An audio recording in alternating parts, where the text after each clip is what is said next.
The documents were hidden in a safety deposit box in Kiev for 38 years, waiting like a cancer in the dark. I found them purely by accident. Well, not accident exactly. I'd been researching Soviet nuclear incidents for my dissertation when I stumbled across a reference to Dr. Dmitry Volkov, a physicist who'd worked at Chernobyl before the disaster. Official records claimed he died in the explosion, but bank records told a different story. 3 weeks before April 26, 1986, he'd opened that safety deposit box and filled it with handwritten notes, photographs, and what looked like tissue samples preserved in small vials. The bank manager, a nervous man named Pavel, handed me the box with trembling fingers. His skin was pale, waxy, like he hadn't slept in days. "No one has claimed this in decades," he whispered in broken English. "The fees. They stopped being paid long ago. But sometimes at night I hear scratching from inside, like something trying to get out." What I found inside changed everything I thought I knew about Chernobyl. The first photograph showed something that made my blood run cold. A mass of translucent green material, roughly the size of a golf ball, growing from the concrete foundation beneath Reactor 4. But it wasn't just sitting there. In the series of photos, taken over several weeks, I could see it moving, pulsing, spreading thin tendrils through the cracks in the concrete, like veins seeking a heart. Volkov's notes were frantic, desperate, written in increasingly erratic handwriting.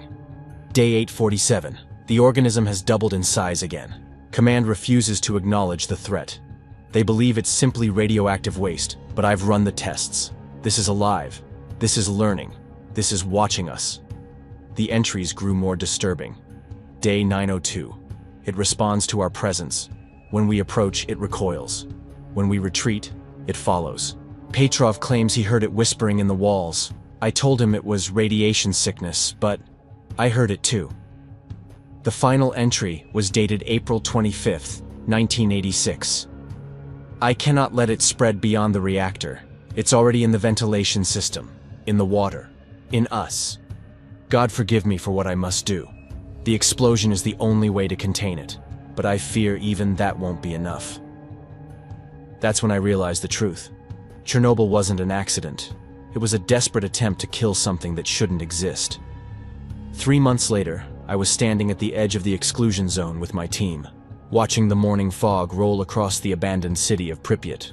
The mist moved wrong, too thick in some places, too thin in others, like it was being stirred by invisible hands. The Geiger counter in Mark Hallberg's hand clicked steadily, a mechanical heartbeat in the silence, but even that familiar sound felt ominous here. "You sure about this, Frederick?" Elora Gamble adjusted her camera strap, her dark eyes reflecting the gray sky. She kept glancing over her shoulder, as if expecting something to emerge from the tree line. "The radiation levels are still dangerous, and we're talking about going deeper than any exploration team has gone before. People who've tried, they don't come back the same." I pulled out Volkov's photographs again, studying the image of that green mass. In the daylight, it looked even more unsettling, organic, purposeful, hungry. These documents prove there's more to the story. Something was growing down there long before the explosion. If we can find evidence of what Volkov discovered, if we can find evidence, we'll probably die of radiation poisoning before we can share it with anyone, Mark interrupted, his voice carrying the weight of scientific skepticism. He was a nuclear physicist from MIT, brought along specifically because of his expertise in radiation exposure, but his hands shook as he held the Geiger counter. The levels near the reactor core are still lethal. But that's not what worries me most. James Martin, our local guide, spat into the dirt. He'd been smuggling urban explorers into the zone for years, but something about this expedition seemed different to him. His weathered face was pale, and he kept touching a small Orthodox cross hanging around his neck. The locals, they tell stories about that place, not about radiation, about something else, something that moves in the dark, something that calls to you in voices you recognize. "Folklore," I said. But even as I spoke, I felt a chill that had nothing to do with the Ukrainian autumn air. The wind carried a strange scent. Sweet, cloying, like flowers left too long in a closed room. We entered Pripyat through a gap in the perimeter fence, moving quickly through the overgrown streets. The city was a graveyard of Soviet ambition, abandoned apartment blocks, a rusted Ferris wheel, children's toys scattered across playgrounds where weeds now grew through the concrete. Nature was reclaiming everything. But there was something unnatural about the way certain plants grew in twisted, irregular patterns, their leaves bearing strange, oily stains. "Look at this," Alora whispered, kneeling beside what had once been a bus stop. She pointed to a dark stain on the concrete, roughly circular, about the size of a dinner plate. It had a sickly green tinge, almost oily in appearance, and when she leaned closer, she jerked back as if burned. "It's warm. How is it still warm after all these years?" Mark pulled out his equipment, scanning the area. The readings made him frown. Radiation levels are elevated here, but not enough to cause this kind of discoloration. It's like something was deposited here, recently. We found 3 more of these stains as we moved deeper into the city, each one larger than the last. The final one, near the entrance to the reactor facility, was the size of a small car and gave off a faint, sweet smell that made my stomach turn. Worse, it seemed to pulse slightly, as if breathing. "It's like a trail," James said, his voice barely above a whisper. "Leading to the reactor. Like breadcrumbs, but wrong." The Chernobyl nuclear power plant loomed ahead of us, its massive concrete sarcophagus a monument to human hubris. But it was what lay beneath that interested me. According to Volkov's notes, the original organism had been found in the sub-basement levels, in maintenance tunnels that weren't on any official blueprint. As we approached, I could swear I heard something. A low, rhythmic sound, like breathing.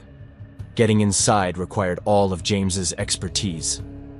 He led us through a service entrance that had been sealed with concrete, but years of freeze-thaw cycles had created cracks large enough for a person to squeeze through. The air inside was thick and stale, carrying that same sweet smell we'd encountered outside, but stronger now, almost narcotic. "Wait," Mark said, his Geiger counter suddenly clicking rapidly. "Something's not right. The readings are spiking, but not in a normal pattern. It's almost like it's responding to our presence." Our flashlights cut through the darkness as we descended, following a maintenance stairwell that seemed to go down forever. The walls were covered in a thin film of moisture, and in some places, I could swear I saw traces of that same green residue forming patterns that looked disturbingly like writing in an unknown alphabet.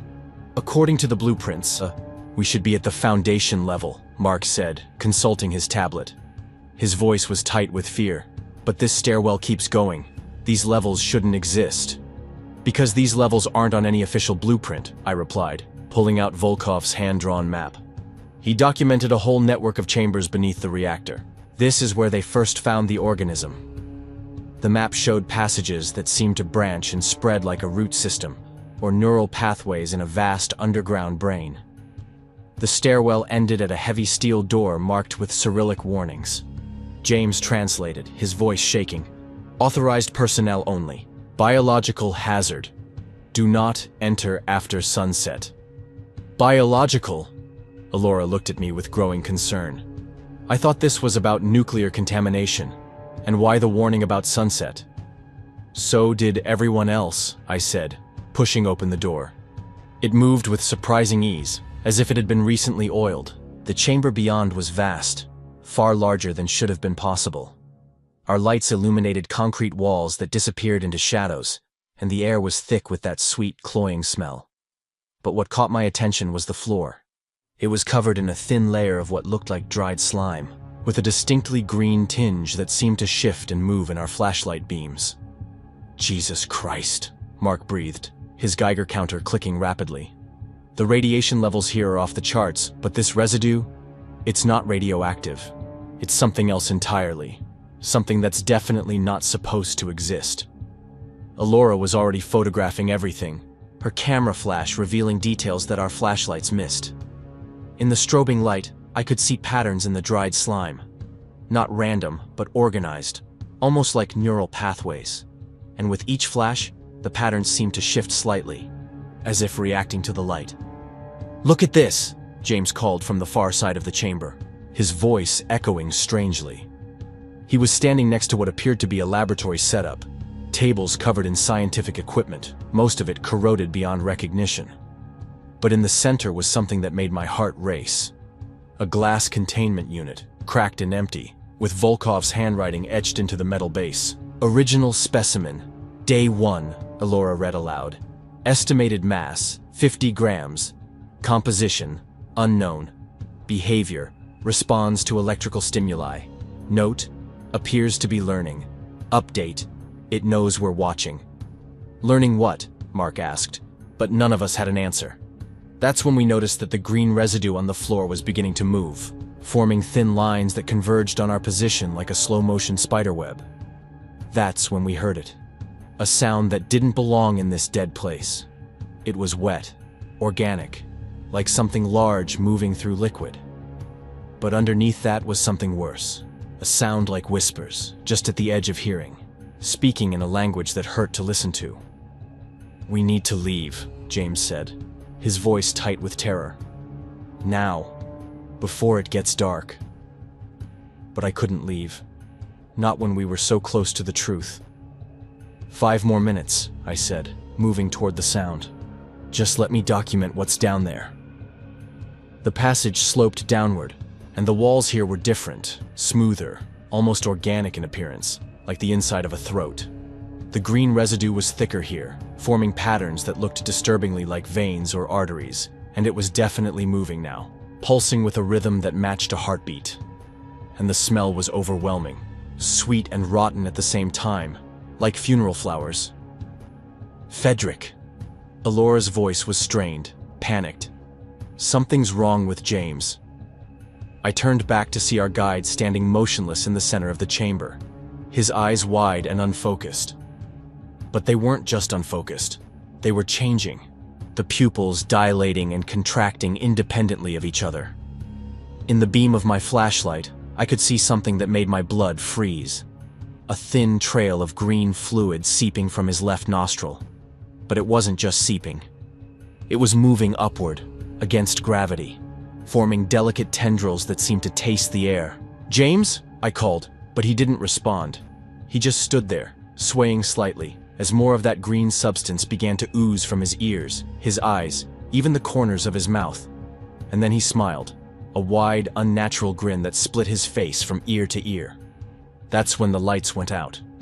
In the absolute darkness, I could hear Elora's panicked breathing, Mark fumbling with his equipment, and something else, a wet, sliding sound that seemed to come from everywhere at once. But worst of all was James's voice, speaking in that inhuman whisper. "It's been waiting for you, Fedric. It's been waiting so long." When our flashlights flickered back to life, James was gone. But in the spot where he'd been standing, there was a pool of that green slime, still warm and moving with a life of its own. And carved into the concrete floor around it, in letters that seemed to glow with their own sick light, were the words, "Welcome home." The silence that followed was deafening. Elora's camera shutter clicked frantically as she documented the scene, but her hands were shaking so violently that most of the photos would be worthless. Mark stood frozen, his Geiger counter held in front of him like a shield, its clicking now rapid and erratic. The device's screen showed readings that shouldn't have been possible, radiation levels that spiked and fell in patterns that seemed almost rhythmic, like a heartbeat. "We have to get out of here," he whispered, but his voice carried no conviction. We all knew it was too late for that. Something fundamental had changed in the air around us, a pressure that seemed to press against our skulls from the inside. The green slime where James had been standing began to spread, forming intricate patterns that seemed to writhe and pulse with their own malevolent intelligence. As it expanded, I could see shapes within it. Not quite recognizable, but disturbingly familiar. Like faces trying to push through from the other side of reality, their mouths open in silent screams. "Look at this," Elora said, her voice barely audible. She was pointing her camera at the walls, where the green residue was beginning to glow more brightly. "The patterns are moving faster now. They're spelling out words." I followed her gaze and felt my stomach drop. The alien script was rearranging itself, forming letters I could read. "Deeper, come deeper, find the truth." "That's it," Mark said, backing toward the exit. "I'm a scientist, not a... whatever this is. We need to leave now before we end up like James. But I couldn't move. Not yet. Because scattered across one of Volkov's laboratory tables, I'd spotted something I'd missed before, a leather journal, its pages yellowed with age but still legible. My hands trembled as I opened it, and what I read made my blood run cold. "Listen to this," I said, my voice cracking. Entry dated March 15th, 1986. "The organism has been here far longer than we initially believed. Carbon dating suggests it's been growing beneath the reactor for decades, possibly centuries. But that's impossible. The reactor was only built in 1977. Unless..." I turned the page, squinting at Volkov's increasingly frantic handwriting. The ink had changed color partway through, from black to a sickly green that seemed to shift and move on the page. Unless it was here first, unless they built the reactor on top of it deliberately. I found documents in the KGB archives, classified reports dating back to the 1940s. Stalin's scientists discovered something in the ground here, something that radiated an energy they couldn't identify. They thought they could harness it, control it, use it to power their atomic program. "Christ," Mark breathed, his scientific skepticism crumbling. They were trying to weaponize it. "It gets worse," I continued reading, my voice growing more strained with each word. "The organism appears to be some form of collective consciousness.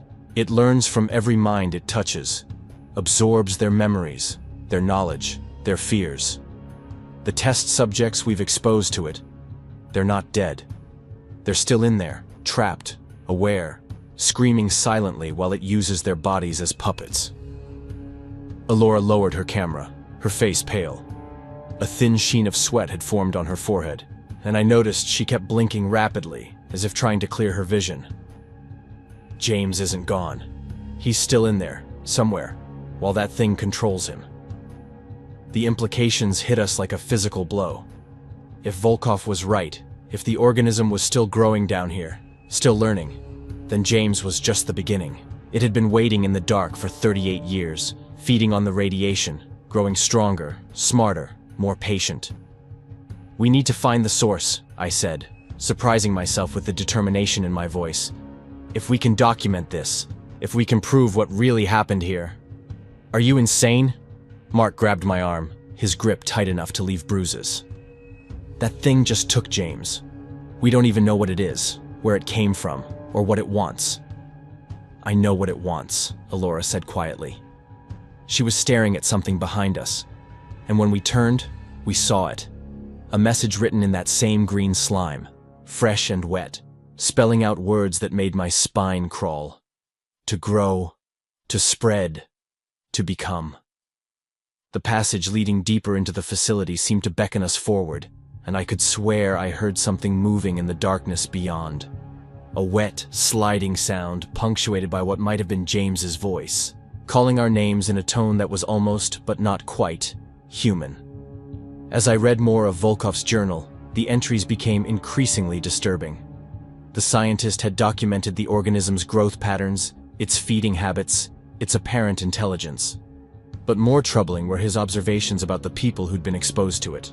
March 20th, 1986, Subject 7, Mikhail Petrov, shows signs of integration. The green substance has begun to appear in his bloodstream, his saliva, his tears. He claims to hear voices, not auditory hallucinations, but actual voices of others who have been absorbed. He says they're teaching him things, showing him memories that aren't his own. March 22nd, 1986. Petrov's condition has worsened. The green substance now flows freely from his orifices, and his behavior has become erratic. He speaks of a joining, a becoming one. More disturbing still, he seems to know things he shouldn't. Classified information. Personal details about the research team that he couldn't possibly have learned through normal means. March 24th, 1986. Petrov is gone. Not dead, gone. His body remains, but what looks out through his eyes is something else entirely. It speaks with his voice, but the words are chosen too carefully, the inflections too perfect. It's learned to mimic him, but it's not him, and it's watching us, learning from us, even now. I felt a chill as I read those words, because I could see the same pattern playing out with James. The organism didn't just kill. It absorbed, integrated, became. And if we stayed here much longer, we'd be next. Frederick! Elora's voice was strained, and when I looked at her, I saw something that made my heart race. There was a thin trail of green fluid seeping from her left nostril, just like James had shown. I don't feel right. Something's wrong with me. Mark pulled out a small flashlight and shone it in her eyes. Her pupils were dilated, and there was a faint green tinge to the whites of her eyes. How long have you been feeling strange? Since we entered the chamber, she admitted, wiping at her nose. At first, I thought it was just the smell, the stress. But now I can hear things. Whispers. And they're getting louder. The revelation hit me like a physical blow. The organism wasn't just waiting for us to approach, it was actively working to infect us, to bring us into its collective consciousness. And Elora was the first to show symptoms. We need to get you out of here, I said. But even as I spoke, I knew it might be too late. According to Volkov's notes, the integration process accelerated rapidly once it began. No, Elora said, her voice taking on a strange, distant quality. We need to go deeper. To the source. That's where the answers are. That's not you talking, Mark said, backing away from her. That's the organism. It's trying to use you to lead us deeper into its territory. But Elora was already moving toward the passage, her camera raised, documenting everything with an obsessive focus that seemed inhuman. The pictures, she said, her voice dreamy. They're so beautiful. The patterns, the way the light moves. It's like looking at the birth of consciousness itself. Against every instinct screaming at me to run, I took a step forward. The journal had mentioned a central chamber, deeper than the maintenance levels, where Volkov had found the original organism. If we could reach it, if we could document what was down there, maybe we could find a way to stop it. Or at least understand what we were dealing with. Frederick, no, Mark whispered.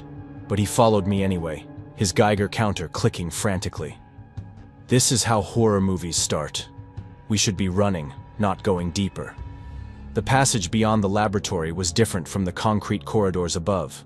The walls here were smooth, almost organic, with a texture that reminded me disturbingly of skin.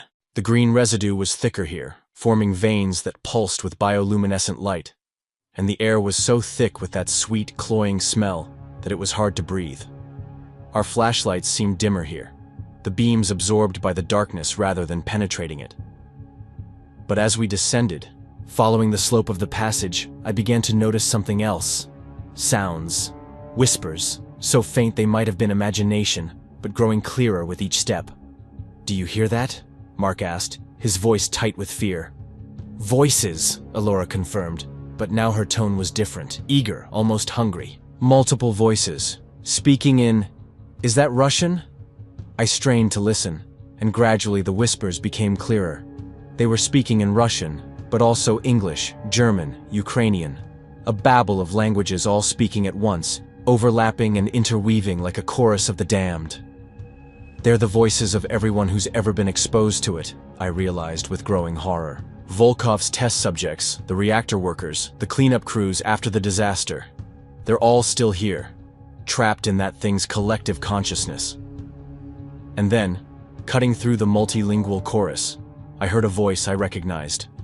James, speaking in English with an accent that wasn't quite his own. Frederick, Elora, Mark, come deeper. Come see what I've seen. Come understand what we really are. The passage opened into a vast chamber that defied the laws of physics. It was impossibly large, stretching beyond the reach of our lights, with walls that seemed to curve and shift when we weren't looking directly at them. The floor was covered in a thick layer of that green substance, but here it was alive, moving, breathing, forming patterns that hurt to look at directly. And in the center of it all, growing from the floor like some obscene tree, was the organism itself. It was beautiful and terrifying in equal measure. A translucent, pulsing mass the size of a small building, shot through with veins of green light that pulsed in rhythm with a heartbeat that seemed to come from everywhere at once. But it wasn't just one organism. I could see shapes within it, Human shapes, pressed against the translucent walls like insects in amber. "My God," Mark whispered, his scientific training finally kicking in. "It's not a parasite, it's a colony organism, a collective consciousness that absorbs and integrates other life forms." "The radiation doesn't kill it," I said, the pieces finally clicking together. "It feeds on it. That's why they built the reactor here, not to contain it, but to feed it." The Soviet Union was trying to create a weapon, a living weapon that could think and learn and adapt. But something went wrong, Alora said, her camera clicking steadily as she documented the horror before us. But her movements were becoming more mechanical, more precise, and I noticed that the green fluid from her nose was flowing more freely now. Volkov realized what they were creating and tried to stop it. "The explosion was meant to sterilize the area," I continued, reading from the journal. "But it didn't work. The organism went dormant, but it didn't die. It just waited." That's when we saw James, or what had been James. He stood at the base of the organism, his back to us, but when he turned around, we saw that his eyes were completely black, filled with that same green light. More disturbing still, his skin had taken on a translucent quality, and I could see veins of green light running beneath the surface. "You understand now," he said, but his voice was wrong. Too deep, too resonant, like multiple voices speaking in perfect unison. "You see what we are, what we've always been. This is not death. This is transformation. This is becoming something more than human." "James?" Elora called out, her voice breaking. "Are you still in there?" The thing that had been James tilted its head, and for a moment, I saw something human flicker behind those black eyes. "I'm here," it said in James's voice, full of pain and terror. "I'm still here, but I'm not alone anymore. There are so many of us, Elora, so many voices, and they're all screaming." Then the human expression vanished, replaced by something alien and hungry. "But soon, you'll understand. Soon you'll join us, and then the pain will stop, the fear will stop. You'll be part of something greater." The organism behind James began to pulse faster, its green light growing brighter, and I could see more shapes moving within it. Dozens of human forms, all of them conscious, all of them aware, all of them trapped in an eternal nightmare of shared consciousness. "It's not from here," I realized with dawning horror. "It's ancient, older than human civilization. It's been sleeping beneath the earth for millennia, waiting for the right conditions to wake up." "The radiation from the reactor," Mark said, his voice barely a whisper. "It wasn't just feeding it. It was waking it up, bringing it back to full consciousness." Above us, the lights went out one by one, plunging us into a darkness lit only by the alien glow of the organism. And in that sickly green light, I could see Elora's condition worsening. The green fluid was now flowing freely from her eyes, her ears, her mouth. She was becoming one of them. "We have to get out of here," I said, grabbing Mark's arm, "before it's too late." But Elora was already walking toward the organism, her camera still clicking, documenting her own transformation. "Don't you see?" she said, her voice now carrying multiple tones, multiple accents. "This is the story of a lifetime, the story of humanity's next evolutionary step." And in that moment, I realized the horrible truth. We weren't just documenting the organism's existence. We were becoming part of it, and time was running out. Time was running out. I could see it in Elora's eyes. The green light was growing stronger, more dominant, pushing out the last traces of her humanity.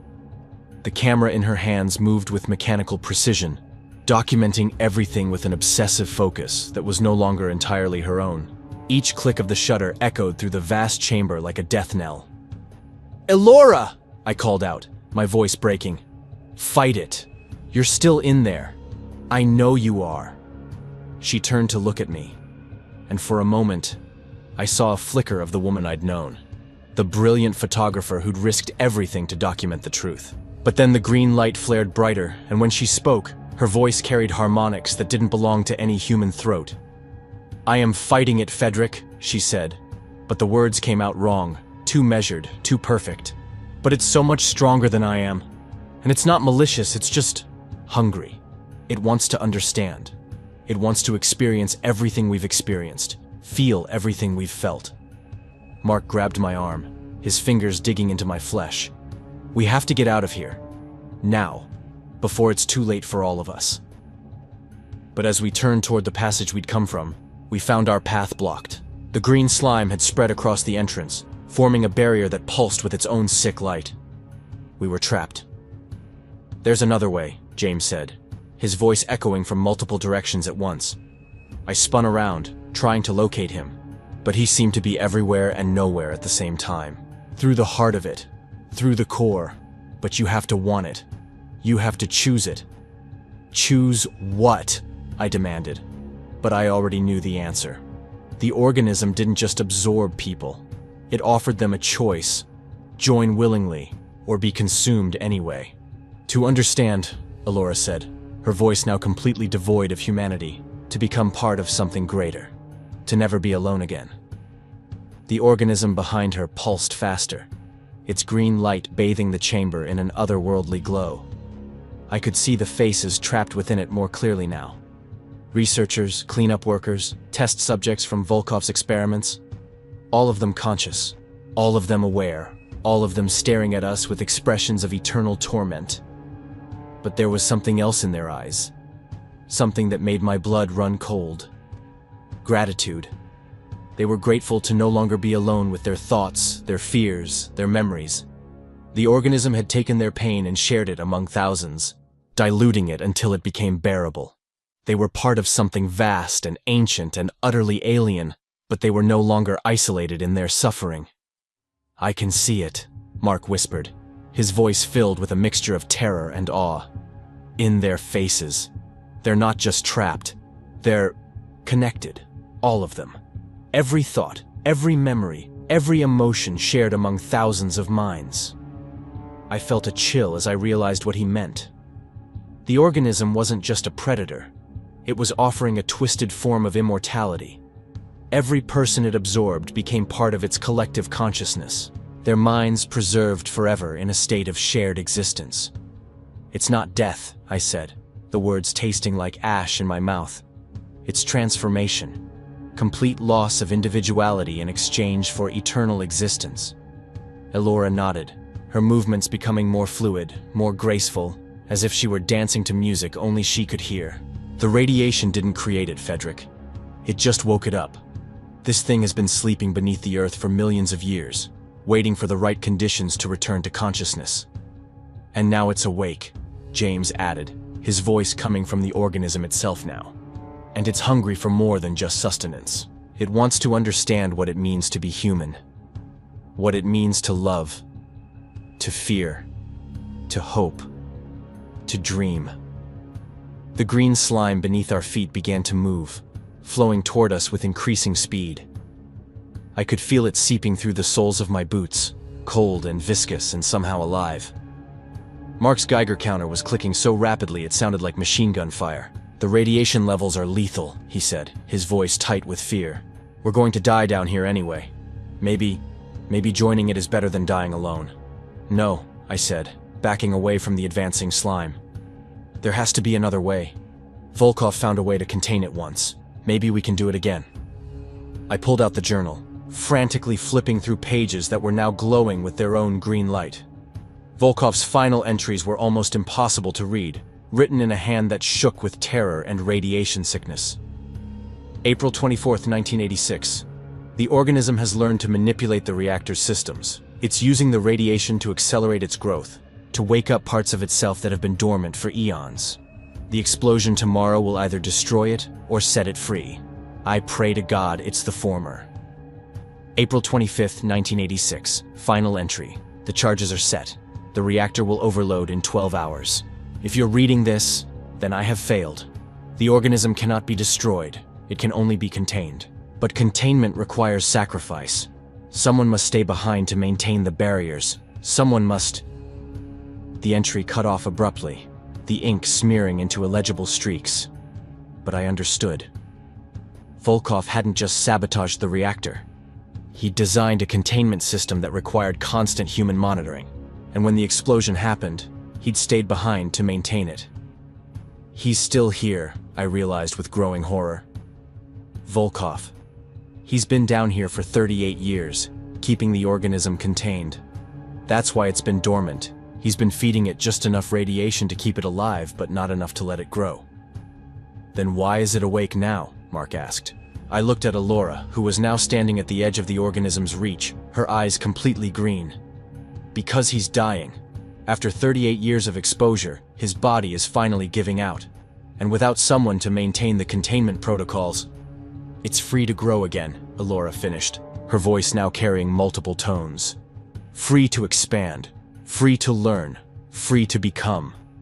The organism pulsed again, and I could see more figures moving within it. Not just humans, but other things, older things.